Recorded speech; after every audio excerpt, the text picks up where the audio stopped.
Dedep idem prabawaning ratri sasandara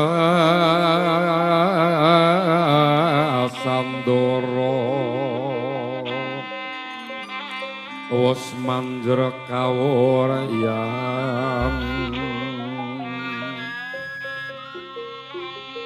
donya ilang memanis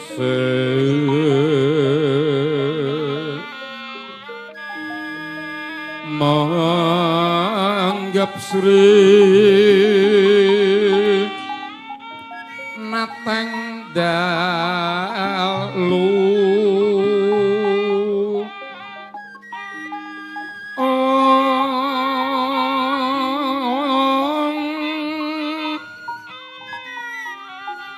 siniwaka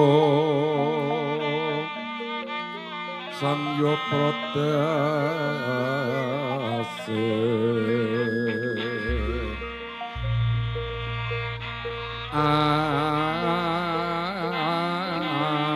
aglar nang cakrawala wenu lap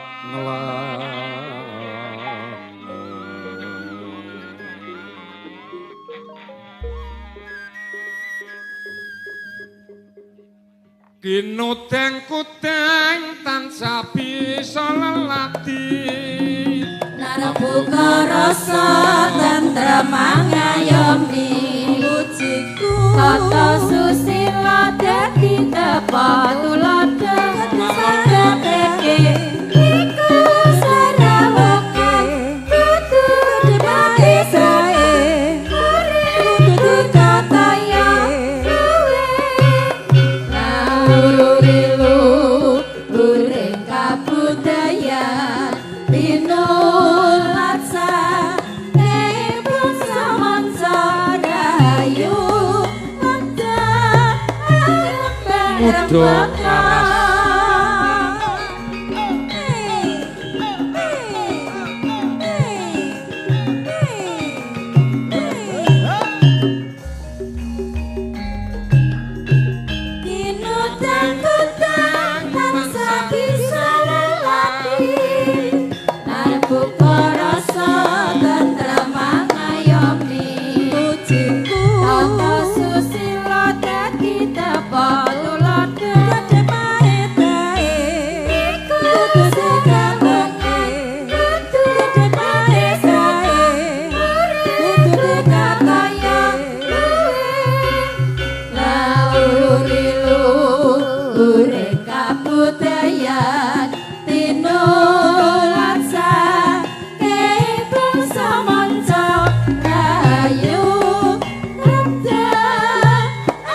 gawe kok penake ora umum kaya wong jagungan.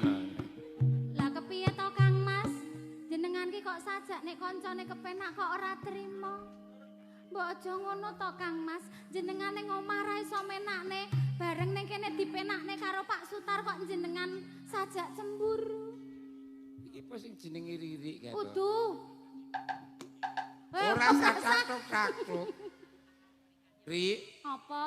Neng Jatiasa kene iki aja kaya biasane. Lah biasane kepiye? Biasane kowe sok kala mangsa takon aku engko tukoke es teh jumbo. Oh. Kene hawane adem, rane wong dodol es teh jumbo. Hawane kepenake kaya ngene. Tur ngopo kok dadak jajan? Wong ning gone Pak Sutar ki apa-apa sarwa ana ya to. Ya apa ora jenenge panganan. Kowe aja nekoke Jatiasa nek gak ane kipas angin yo ora ane wong adol. Hawane Pak Sutar duwe lah gae. Wih. Apane? Kipas angin. Lah nek dadak dipasang ta Pak niku? Ya ora apa-apa wong duwe kok. Duwe ki ora apa-apa. Mbok ya mesen sugi gawe apa?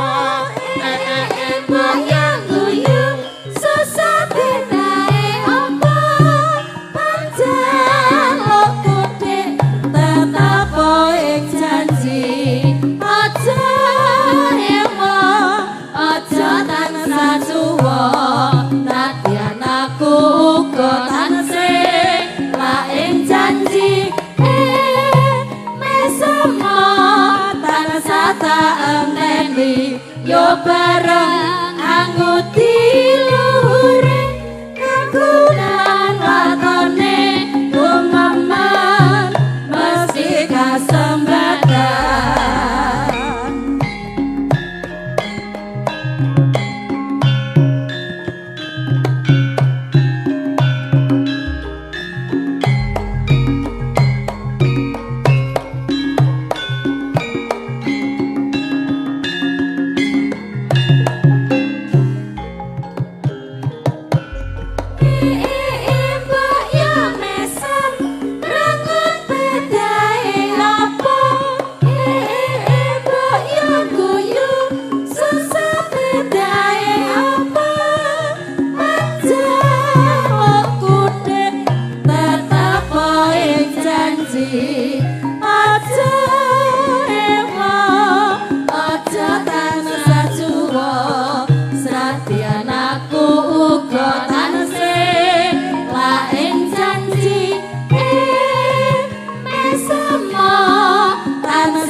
badhe lumadhening tata cara pahargyan wonten ing sasana siang kalenggahan murih reging swasana mila sinarengan kanca-kanca karawitan muda laras Riri ngadeg apa Kang Mas ngadeg oh ngadeg nek bangsa nyanyi karo ngomongan mung trima karo lingguh kaya ning kafe ya.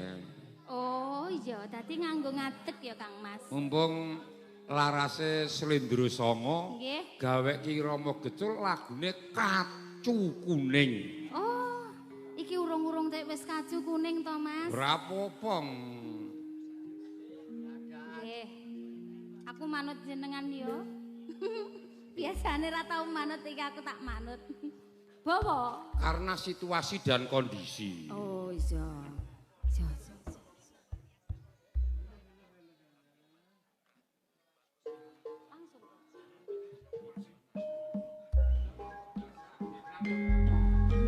Ayo ya.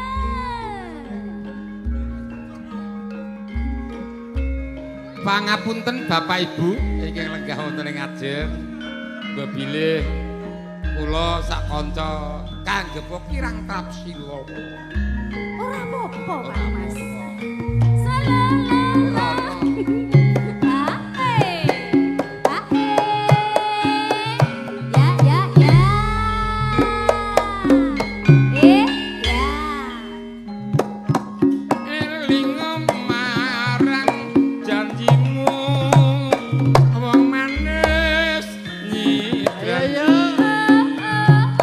Saiki tur lali. Iya iya iya.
Bolo saka Sragen. Nggih. Wilujeng lenggahipun. Pakai nyanyi ya Mas ya. Wis saka Sragen lho.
Cah-cah muda bareng nyanyine nggon kaya hotel penak banget. Oh Mas, ora nganggo AC wis kepenak ya to. Dasare daleme Pak Sutari apike kaya ngene ya Mas ya.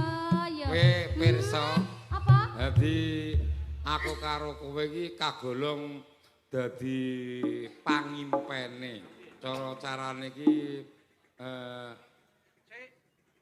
alah wong sing seneng kuwi apa kuwi? Kuwi arep ngomong apa? Mbah Kakung, Mbah ngantene. Mbah Kakung iki sing pundi? Lho. Ya Allah. Menika Mbah Kakung, asmane sinten? Pak Midi Manuk. Oh, bakolane manuk. Niki manuke dibeto mboten? Oh, katut setunggal. Ditinggal ora gelem. Alah, ndelok kaya apa apik apa ora. Arep delok, Mas. Terus lho, nek sadurunge tuku ki lak ya kudu didelok dhisik to, Mas. Jom. Ha nek manukku ngono jemene kok manuke. Kurungane ra iso kopen kok. Mbah Kakung, matur sembah nuwun nggih sampun nimbali dalem sak rencang. Mangke panjenengan ngersakaken lagu napa? Mengke gampil.